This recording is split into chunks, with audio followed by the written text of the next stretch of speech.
다 함께 사도신경으로 우리의 신앙을 고백합니다.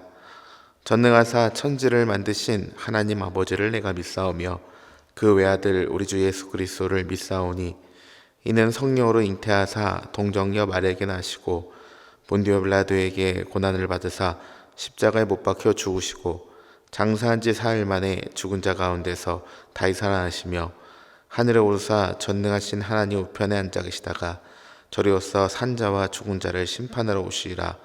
성령을 믿사오며 거룩한 공예와 성도가 서로 교통하는 것과 죄를 사해 주시는 것과 몸이 다시 사는 것과 영원히 사는 것을 믿사옵나이다. 아멘. 다 함께 찬송가 28장을 찬송합니다. 찬송가 28장입니다.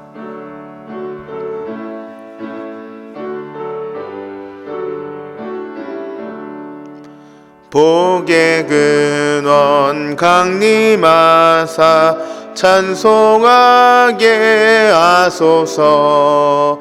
한량없이 자비하심 증량할 길 없도다.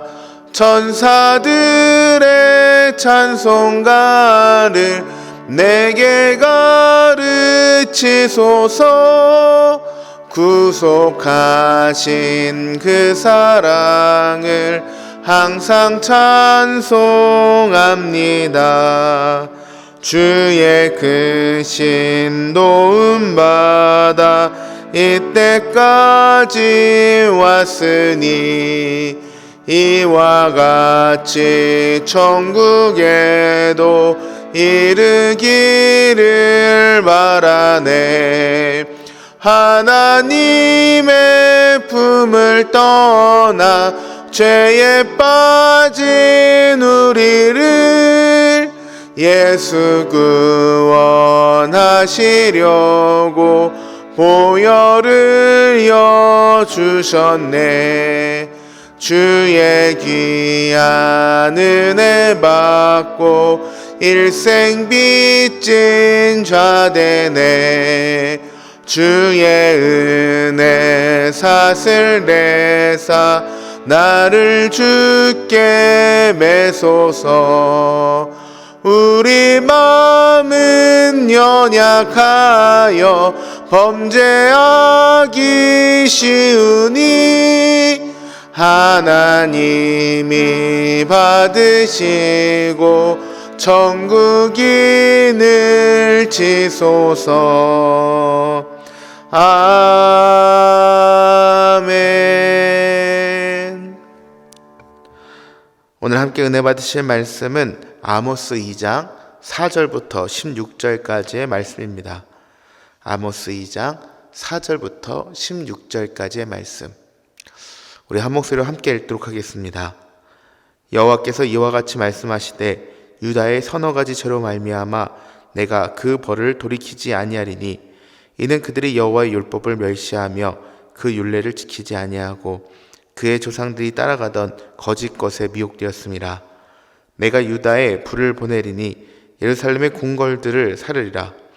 여호와께서 이와 같이 말씀하시되 이스라엘의 서너 가지 죄로 말미암아 내가 그 벌을 돌이키지 아니하리니 이는 그들이 은을 받고 의인을 팔며 신 한 켤레를 받고 가난한 자를 팔며 힘없는 자의 머리를 티끌 먼지 속에 발로 밟고 연약한 자의 길을 굽게 하며 아버지와 아들이 한 젊은 여인에게 다녀와서 내 거룩한 이름을 더럽히며 모든 제단 앞에서 잔당 잡은 옷 위에 누우며 그들의 신전에서 벌금으로 얻은 포도주를 마심이니라.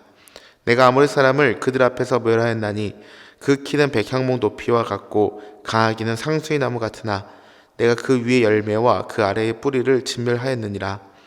내가 너희를 애굽 땅에서 이끌어내어 40년 동안 광야에서 인도하고 아모리 사람의 땅을 너희가 차지하게 하였고 또 너희 아들 중에서 선지자를 너희 청년 중에서 나실인을 일으켰나니 이스라엘 자손들아 과연 그렇지 아니하냐. 이는 여호와의 말씀이니라. 그러나 너희가 나실 사람으로 포도주를 마시게 하며 또 선지자에게 명령하여 예언하지 말라 하였느니라. 보라, 곡식단을 가득히 실은 수레가 흙을 누름같이 내가 너희를 누르리니 빨리 달름박질하는 자도 도망할 수 없으며 강한 자도 자기 힘을 낼 수 없으며 용사도 자기 목숨을 구할 수 없으며 활을 가진 자도 설 수 없으며 발이 빠른 자도 피할 수 없으며 말 타는 자도 자기 목숨을 구할 수 없고 용사 가운데 그 마음이 굳센 자도 그날에는 벌거벗고 도망하리라. 여호와의 말씀이니라. 아멘. 오늘은 과연 그렇지 아니하냐, 과연 그렇지 아니하냐라는 제목을 가지고 함께 하나님의 말씀을 나누고자 합니다. 하나님을 모르는 열방이 이 서너 가지 죄로 심판을 받는다면은 하나님의 백성인 유다와 이스라엘 백성의 죄는 더 크게 심판받는 것이 당연했습니다. 남유다 북이스라엘 향해 그들이 지은 서너 가지의 죄로 심판받게 될 것이다. 오늘 하나님께서는 이렇게 말씀을 시작하십니다. 남유다는 율법을 지키지 않고 거짓 신들을 섬긴 죄로 예루살렘 요새가 불타게 됩니다. 그리고 북이스라엘은 주님의 백성이라는 칭호가 무색할 정도로 사회가 타락했습니다. 돈을 받고 인을 팔고 헐값에 빈민을 팔고 약자의 삶을 억압하고 아버지와 아들이 함께 음란한 일을 저지르고 성전에서 전당 잡힌 옷을 깔고 누워 벌금으로 거둔 포도주를 마신다는 것. 이것이 북이스라엘의 모습이었고 이로 인해서 그들은 심판을 받습니다. 하지만 하나님은 심판으로 끝내지 않으십니다. 그들을 아모리 사람의 손에서 건지시고 예언자와 나실인을 세워 주님의 사랑이 식지 않았음을 이들에게 보여주십니다. 하지만 이 남유다와 북이스라엘은 심판과 사랑에도 불구하고 그것을 깨닫지 못하고 나실 사람에게 포도주를 먹이고 예언자의 입을 봉하며 끝내 주님의 사랑을 거부하고 반역했음을 오늘 성경은 이야기합니다. 주님은 곡신단을 가득 실은 수레가 무거운 짐을 짓누르는 것처럼 곡식을 밟아 타작하는 것처럼 은혜를 모르는 백성들에게 철저히 심판하시겠다라고 오늘 아모스 2장에서 말씀하고 계시죠. 하나님은 유다 이스라엘 백성들을 구원하시고 또한 언약을 맺으셨습니다. 그리고 그들에게 하나님을 온전히 믿고 의지하기를 원하신다고 거듭 말씀하십니다. 하지만 그럼에도 불구하고 그들은 계속 죄의 길에 걸어가고 또한 죄 가운데 빠지게 되는 것이죠. 반복된 죄의 삶을 살아가는 이 세상의 모습과 너무나 같은 것이 오늘 성경의 이야기입니다. 오늘 말씀은 우리의 삶을 돌아보게 합니다. 또한 우리의 삶을 깨닫게 합니다. 우리가 기억해야 할 것은 무엇인지, 오늘 이 북이스라엘과 남유다를 향한 그 하나님의 마음, 이것은 우리에게 어떠한 마음을 전하고 계시는지 오늘 함께 그 말씀의 뜻을 기억하며 이 복된 하루를 주님 안에서 살아가는 저와 여러분들이 되시기를 간절히 축원합니다. 첫 번째로 오늘 말씀이 이야기하는 것은 우리들이 짓는 죄는 믿지 않는 자들의 죄보다 더 죄책이 무겁다는 겁니다. 오늘 우리의 첫 번째 말씀은 우리들의 죄가 믿지 않는 자들의 죄의 죄책보다 더 무겁다는 것이죠. 이 4절과 5절의 말씀을 보면은 하나님의 선민인 나라가 먼저 이 남유다에 대한 심판의 예고에 대해서 먼저 4절과 5절을 말씀하고 계십니다. 여기서 아모스는 남유다에 대한 심판의 이유에 대해서 남유다가 하나님의 율법을 멸시하고 지키지 않았다라는 것에 대해서 이야기하고 있죠. 그들에 대한 심판의 기준이 하나님의 율법에 있음을 강력하게 시사하고 있는 것이 4절과 5절의 이야기입니다. 이러한 남유다의 심판 예고를 보면은 심판의 기준이 이방 나라들과 비교할 때 분명히 다름을, 그리고 분명히 다르다는 그 사실을 성경은 이야기합니다. 우리가 어제 봤던 1장의 말씀을 보면은 이방 나라에 대한 하나님의 심판의 기준은 율법이 아니었습니다. 자연법 또는 양심의 법을 기준으로 그들을 심판하셨음을 우리 성경에서 먼저 보게 됩니다. 그러나 남유다에 대한 심판 기준은 철저히 하나님의 율법에 근거해서 심판하고 있음을 성경은 얘기하고 있죠. 우리는 여기서 하나님의 백성과 하나님의 백성이 아닌 자에 대한 하나님의 심판의 기준이 다르다는 것을 우리가 거듭 확인하게 됩니다. 이와 관련하여 사도 바울은 로마서 2장 12절에서 우리에게 이렇게 얘기하고 있죠. 무릇 율법 없이 범죄한 자는 또한 율법 없이 망하고 무릇 율법이 있고 범죄한 자는 율법으로 말미암아 심판을 받으리라. 아멘. 율법 없이 범죄한 자는 율법 없이 망하게 되는 것이고요. 율법이 있고 범죄한 자는 율법의 기준으로 심판을 받게 된다는 겁니다. 구약시대에 하나님은 이스라엘 백성 외에 다른 나라들에게는 하나님의 법인 율법을 주시지 않았습니다. 율법은 하나님께서 이스라엘 백성들에게만 주신 것입니다. 그러므로 하나님은 이방인들에게 그들을 심판하실 때에 율법에 근거하여 심판하실 수가 없었던 것입니다. 오직 이스라엘에 대해서만 율법에 근거해서 심판하실 수 있었던 것이죠. 그런데 이처럼 하나님께서 이스라엘에게만 율법을 기준으로 해서 심판하신다는 것은 그들에게는 더욱더 큰 두려움이 있는 일이었습니다. 그런 말이었습니다. 율법은 사람이 행해야 할 일과 행하지 말아야 할 일에 대해서 구체적으로 제시하고 있었습니다. 그리고 율법을 거스를 때의 결과도 이 율법은 정확하게 구체적으로 제시해주고 알려주고 있었죠. 하나님의 백성은 이방인들과 달리 율법에 근거한 철저한 심판과 죗값을 치러야 한다는 그 의미이기도 합니다. 또한 이방인들에 비해 죄의 경중 또한 무겁다는 사실을 의미하기도 하는 것이 바로 율법을 기준으로 한 심판에 대한 의미죠. 율법을 받지 않은 이방인들은 하나님의 뜻이 희미하게 반영된 양심의 법에 의존하여 살아가므로 죄가 죄인지도 모르고 범죄를 저지르기도 합니다. 그러나 반면 율법을 받은 하나님의 백성은 어떻습니까? 이미 율법에 의해서 무엇이 죄인지 무엇이 악인지 조목조목 그들에게 알려주셨고 깨닫게 하셨습니다. 근데 그것을 알고도 죄를 저지른 것, 이것이 바로 율법을 받은 하나님의 백성 남유다의 모습이었죠. 아무리 모르고 지은 죄라도 죄를 저질렀다면 심판을 불가합니다. 그러나 그 형벌은 그가 죄인지 모른다는 것에 대해서 참작하여 감형받는 것도 지금 세상의 모습이죠. 그러나 죄가 죄인지 알고도 잘못이 잘못인지 알고도 죄를 저질렀다면 그 형벌은 감할 길이 없습니다. 심지어 그 죄에 대한 형벌은 더하여지게 되는 것이죠. 그 죄를 약하고 고의적인 것으로 판명되어서 추가적인 형벌까지 내리는 것이 죄인지 알고 잘못을 저지르는 겁니다. 바로 율법을 받은 이스라엘 백성들이 그들의 범죄가 의로우신 하나님 앞에 그처럼 악의적이고 고의적이며 왜 이렇게 크나큰 심판을 받게 되는 것인지 그 이유가 바로 여기에 있는 것이죠. 이러한 본문의 말씀은 우리에게도 동일합니다. 우리는 이스라엘 백성들과 마찬가지로 하나님의 법을 받은 자들이 있고 하나님의 올바른 뜻을 아는 자들입니다. 우리에게 그만큼 이 말씀에 대해선 그리고 하나님의 기준에 대해서는 책임이 있다는 것이죠. 만일 우리가 죄를 범한다면 우리는 동일한 죄를 맺지 않는 자들보다 죄를 짓고서도 죄를 지으셨지만 하나님의 뜻을 모르는 자들보다 더 엄정하게 하나님의 질책을 받을 수밖에 없는 것입니다. 우리는 하나님의 말씀을 세밀하게 살피고 그 말씀을 지키는 데 온 힘을 다 기울여야 합니다. 우리가 만약 알고선도 죄를 지게 된다면 우리에게 오게 된 하나님의 심판은 더욱더 큰 것이기 때문이죠. 그래서 예수님은 누가복음 12장에서 우리에게 이렇게 말씀하십니다. 주인의 뜻을 알고도 준비하지 아니하고 그 뜻대로 행하지 아니한 종은 많이 맞을 것이요 알지 못하고 맞을 일을 행한 종은 적게 맞으리라. 물은 많이 받은 자에게는 많이 요구할 것이요 많이 맡은 자에게는 많이 달아 할 것이니라. 아멘. 우리는 하나님의 말씀을 듣고도 그것을 행하는 것과는 별개로 여기며 살 때가 있습니다. 이 세상에 많은 사람들은 그 말씀을 듣지만 그것에 대한 삶의 실천은 별개라고 여길 때가 너무나 많죠. 하지만 오늘 말씀은 우리에게 이야기합니다. 하나님을 알지 못하고 믿는 자들, 그들도 하나님의 징계를 받지만 하나님의 뜻을 알고도 지은 죄들, 그리고 하나님께서 말씀하셨지만 그래도 지은 죄들에 대한 그 경중은 더욱더 크다.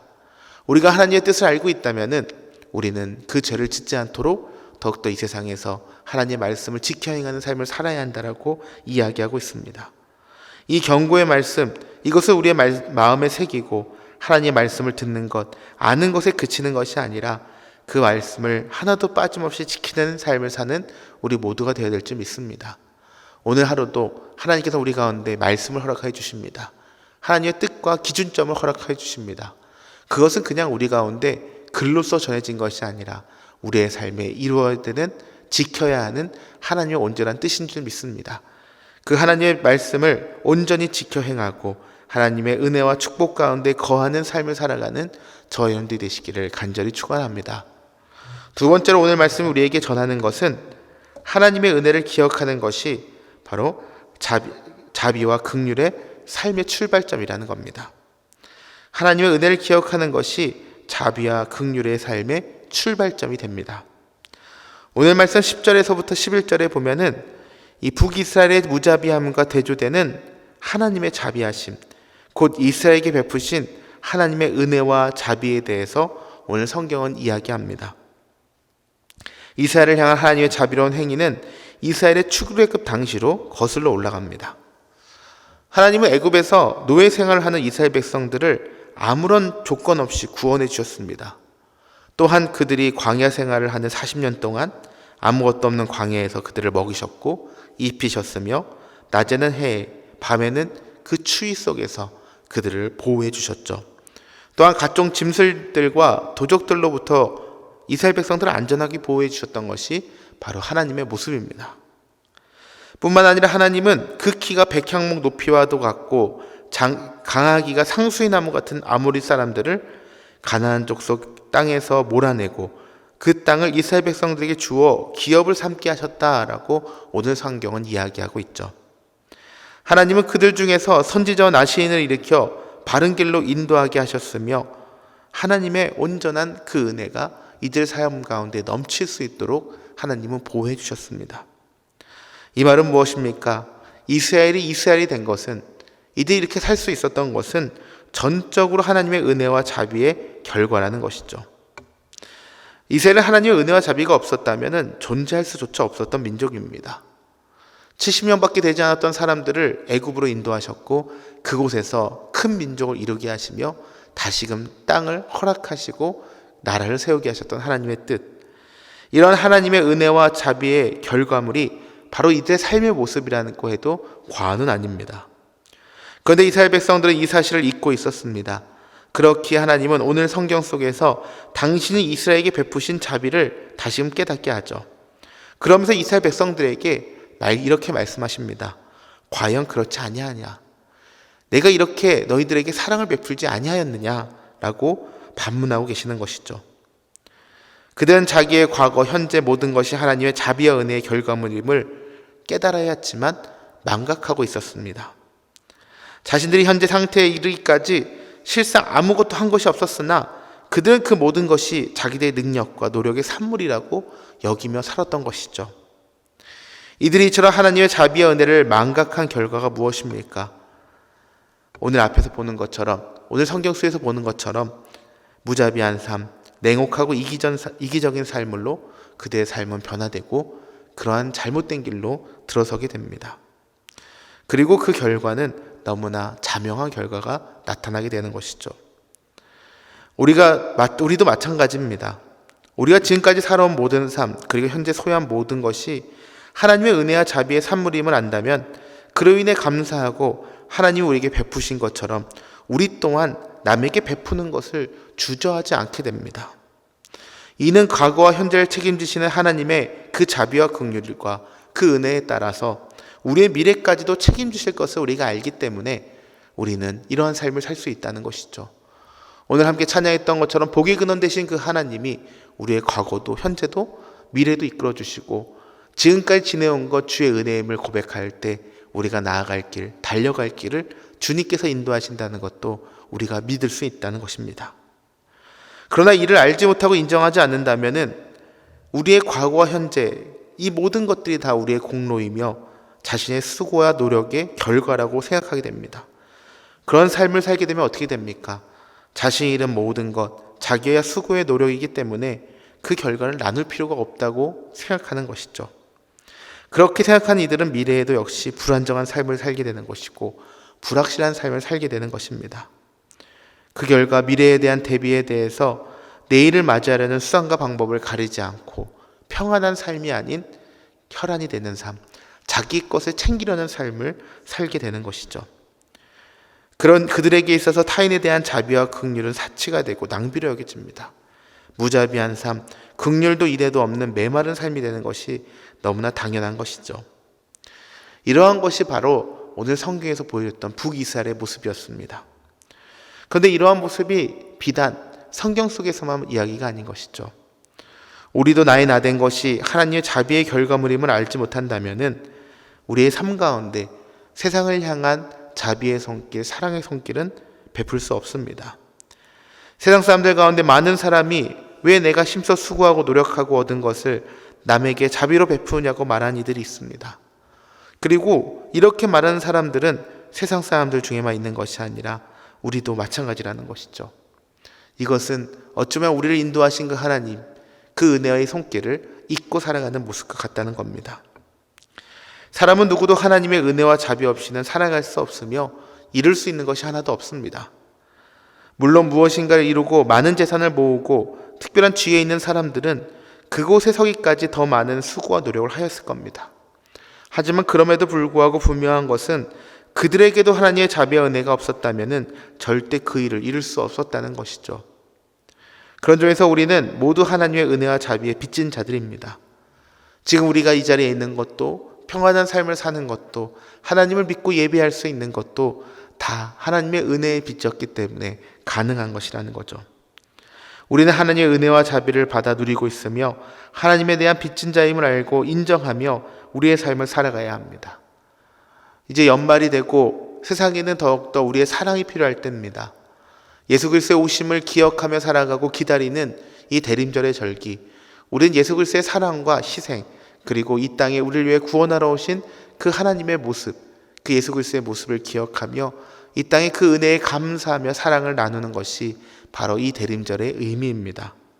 우리는 그런 하나님의 자비하심과 긍휼하심, 은혜로우심을 본받아 나누는 삶, 베푸는 삶, 진정 그리스도인다운 아름다운 삶을 살아가야 될 줄 믿습니다. 오늘 하루 우리 안으로만 팔을 굽는 것이 아니라 세상을 향해 우리의 손을 뻗어가는 우리 모두가 되길 바랍니다. 과거에도 지켜주신 하나님, 현재에도 함께 하신 하나님, 또한 미래에도 우리를 책임져 주실 그 하나님을 믿고 의지하며 그 은혜의 빚진 자로서 오늘도 주의 사랑을 실천하며 나아가는 저 여러분들이 되시기를 간절히 축원합니다. 기도하겠습니다. 하나님 감사합니다. 오늘도 우리에게 주님의 귀한 말씀을 허락하여 주시고 참된 그리스도인으로서 어떻게 살아가야 하는지 깨닫게 하심에 감사를 드립니다. 주의 말씀을 받은 자로서, 그리스도인으로서 세상에 믿지 않는 자들보다 더욱더 큰 책임이 있음을, 또한 주의 사랑이 있었기에, 그 은혜가 있었기에 우리가 이 땅을 살아가며 또한 나누는 삶을 살아야 한다는 것을 깨닫습니다. 주님, 오늘 하루 참된 그리스도인으로 살아가는 우리 모두가 되게 하여 주옵소서. 하나님의 백성의 삶이 무엇인지 깨달아 알게 하시고 나를 위한 삶이 아닌 하나님을 위한 삶을 살아가는 우리 모두가 되게 하여 주옵소서. 우리가 하나님을 의지하며 주님의 뜻을 따라갈 때 우리 가운데 더욱더 큰 은혜가 있는 줄 믿습니다. 하나님 책임져 주시고 베풀어 주시고 그 은혜에 우리가 기억하여 세상에서도 온전히 주의 사랑이 빛날 수 있도록 우리가 실천하며 나아가는 복된 삶 되게 하여 주옵소서. 오늘 하루도 이끌어 주시고 함께 할 줄 믿사오며 예수님의 이름으로 감사하며 기도드립니다. 아멘. 하늘에 계신 우리 아버지여, 이름이 거룩히 여김을 받으시오며 나를 임하시오며 뜻이 하늘에서 이룬 것 같이 땅에서도 이루어지이다. 오늘날 우리에게 일용할 양식을 주옵시고 우리가 우리에게 죄 지은 자를 사하여 준 것 같이 우리 죄를 사하여 주옵시고 우리를 시험에 들게 하지 마옵시고 다만 악에서 구하옵소서. 대개 나라와 권세와 영광이 아버지께 영원히 있사옵나이다. 아멘.